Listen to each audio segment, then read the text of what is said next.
হস্তমৈথুনের শরীয়ী বিধান কি, এক্ষেত্রে অভ্যস্তদের আত্মনিয়ন্ত্রণের উপায় কি, খুবই গুরুত্বপূর্ণ একটি প্রশ্ন। আজ যুব সমাজ ধ্বংসের দ্বার প্রান্তে চলে যাচ্ছে। অনেক যুবকরা ব্যক্তিগতভাবে আমাদেরকে জানান, ভাইরা আমার, হস্তমৈথুন একটি হারাম এবং কবিরা গুনাহ। জেনা করা যেরকম গুনাহ হারাম, হস্তমৈথুন করাটাও কি হারাম। আল্লাহ রাব্বুল আলামিন কোরআনে কারীমে সূরা মুমিনুন 18 নম্বর পারার প্রথম সূরা আল্লাহ তাআলা বলেছেন, ওয়াল্লাযীনা হুম আনিল লাগwi ওয়াল্লাযীনা লিফুরুজিহিম হাফিজুন ইল্লা আলা আজওয়াজিহিম আও মা মালাকাত আইমানুহুম ফাইন্নাহুম গায়রু মালুমিন ফামান ইবতাগা ওয়ারাআ যালিকা ফাউলাইকা হুমুল আদুন। বৈধ স্ত্রীর মাধ্যমে যৌন চাহিদা চরিতার্থ করা ছাড়া অন্য যত পদ্ধতিতে মানুষ যৌন চাহিদা চরিতার্থ করে, হাত দিয়ে বা অন্য কোনো উপায় হস্তমৈথুনের মাধ্যমে, আল্লাহ বলেছেন তারা হলো সীমা লঙ্ঘনকারী। তারা কি? তার মানে হারাম। একটি যায়ীফ হাদিসে এসেছে, লাআনাল্লাহু নাকে হাইয়াদি, যে ব্যক্তি হস্তমৈথুন করে আল্লাহ লানত তার উপরে বর্ষণ হয়। যদি এই হাদিসের সনদ নিয়ে অনেক মুহাদ্দিসগণ আপত্তি তুলেছেন, কিন্তু এই ব্যাপারে পৃথিবীর কোনো আলেমের দ্বিমত নাই যে হস্তমৈথুন করা একটা হারাম কাজ, একটা হারাম। এটা দুনিয়ার জন্য যেমন ধ্বংস, আখিরাতের জন্য ধ্বংস অনিবার্য। মুশকিল হলো এই নেশা থেকে বাঁচতে পারে না যুবকরা। বাঁচার জন্য কয়েকটা পরামর্শ। নাম্বার 1, হস্তমৈথুন থেকে বাঁচার জন্য সবচেয়ে কার্যকর হলো যে সমস্ত হারাম জিনিস দেখার কারণে হস্তমৈথুনের আগ্রহ জাগ্রত হয় সেগুলো দেখা বন্ধ করা। সেগুলো দেখা বন্ধ করা। এগুলো আপনার আখিরাতকে ধ্বংস করবে, আপনার দুনিয়াকে ধ্বংস করবে। এগুলো থেকে সরে আসার জন্য হিম্মত লাগে, সৎ সাহস লাগে। মোবাইলটাকে ফরম্যাট দিয়ে দেন, ফেসবুক আইডি ডিঅ্যাক্টিভ করে দেন, ইউটিউব অ্যাপ দেখেন না মোবাইলে। অর্থাৎ যেই সমস্ত জায়গাতে হারাম জিনিস দেখে আপনি হস্তমৈথুনের দিকে অগ্রসর হন, সেগুলো দেখা কি করতে হবে? বন্ধ করতে হবে।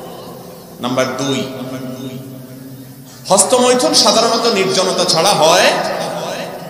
যথাসম্ভব নির্জনতা অ্যাভয়েড করতে হবে। যথাসম্ভব নির্জনতা কি করতে হবে?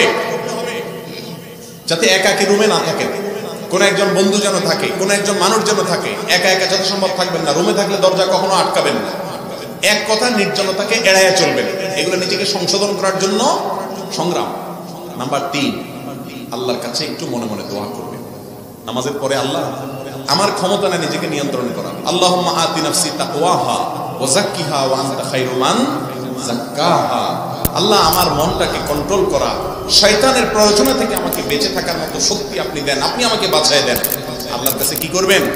দোয়া করবেন। এগুলোর মাধ্যমে ইনশাআল্লাহ আল্লাহ তাআলা আমাদেরকে হেফাজত করবেন। আর সর্বশেষ এবং 4 নম্বর হলো, বিবাহ করার ন্যূনতম ক্ষমতা থাকলে দ্রুত বিবাহ করে ফেলবে। আর প্রবাসীরা খুব দ্রুত প্রবাস শেষ করে দেশে চলে আসবে। এগুলোর মাধ্যমে ইনশাআল্লাহ হস্তমৈথুন থেকে নিরাপদ হওয়ার সুযোগ ইনশাআল্লাহ তৈরি হবে। এরপরে প্রশ্ন, পর্নোগ্রাফি দেখার ফলে শরীর থেকে নির্গত তরল পদার্থের কারণে গোসল ফরজ হয় কিনা? প্রথম কথা হলো, পর্নোগ্রাফি দেখা হারাম। হারাম কাজ করার পর আপনার শরীরে কোনো অবস্থা হোক বা না হোক, এই দেখাটাই কি হারাম। এরপরে আসুন, যদি তরল পদার্থ বের হয় পেশাবের আগে অথবা পেশাবের পরে যেরকম বের হয়, এরকম আঠালো কোনো কিছু পানির মতো বের হলে সেক্ষেত্রে ওযু ভেঙে যাবে, গোসল ভঙ্গ হবে না। বীর্যপাত হওয়ার আগ পর্যন্ত গোসল ভঙ্গ হবে না। এরকম হলে কাপড় লাগলে কাপড়ের ওই জায়গাটা শুধু ধুয়ে ফেললে চলবে, আর ওযু করলে কি হয়ে যাবে? নামাজ পড়া যাবে। এলাকার অধিকাংশ তরুণ প্রযুক্তির অপব্যবহারের কারণে এ ধরনের পর্নোগ্রাফিতে আসক্ত। আমরা কতিপয় যুবক সমষ্টিগতভাবে বিষয়টি নিয়ে ছাত্র যে কাজ করছি, এবারে আপনার পরামর্শ, দিক নির্দেশনা কামনা করছি। পর্নোগ্রাফি নিয়ে পরামর্শ চাচ্ছেন ভাই, আমরা হস্তমৈথুন নিয়ে যে পরামর্শগুলো দিয়েছি সেই পরামর্শগুলোই এখানে রিপ্লেস করবেন এবং অবশ্যই নেককার বন্ধুদের সাথে থাকবেন। বিশেষ করে যুবক ভাইদেরকে বলছি, যে বন্ধু আপনার হারাম থেকে বাঁচতে শিখে, খুব কঠিন এবং সব এরকম যুবকের সংখ্যা খুবই কম। আল্লাহ বলেছেন, ইয়া আইয়ুহাল্লাযীনা আমানুত্তাকুল্লাহ ওয়া কুনু মাআস সাদিকিন। হে ঈমানদাররা, তাকওয়া অবলম্বন করা, তার উপায় হলো সত্যবাদী বা ভালো মানুষদের সাথে।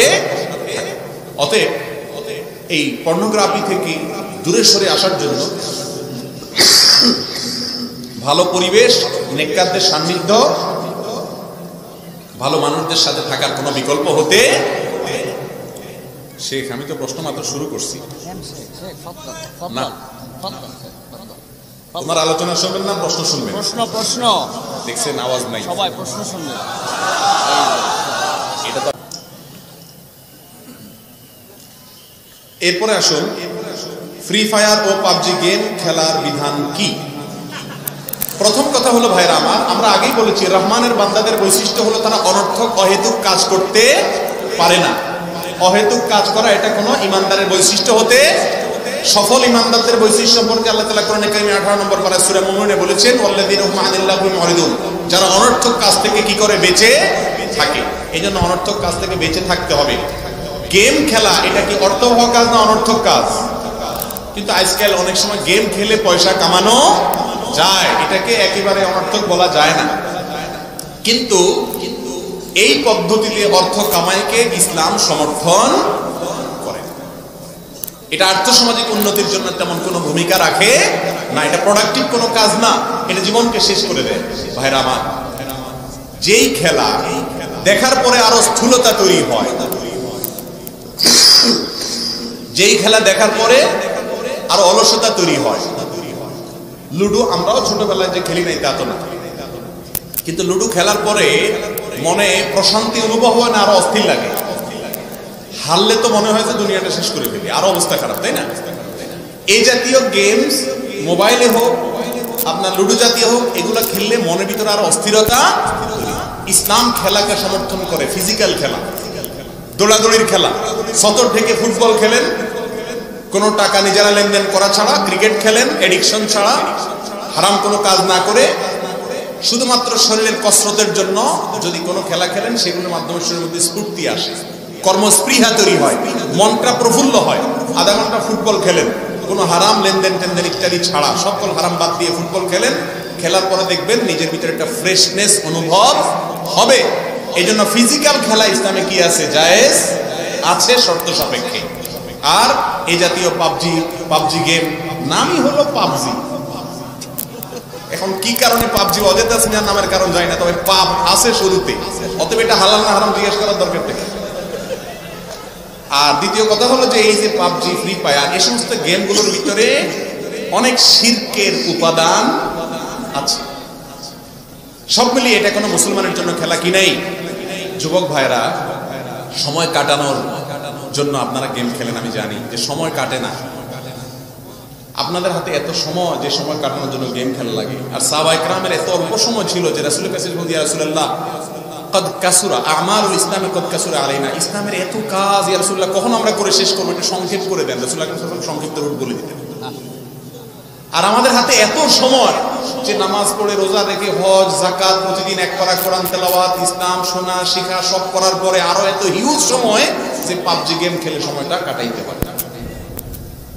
আবার ঠিকও বলে, মাহফিলের ঠিকের কোনো ঠিক নাই।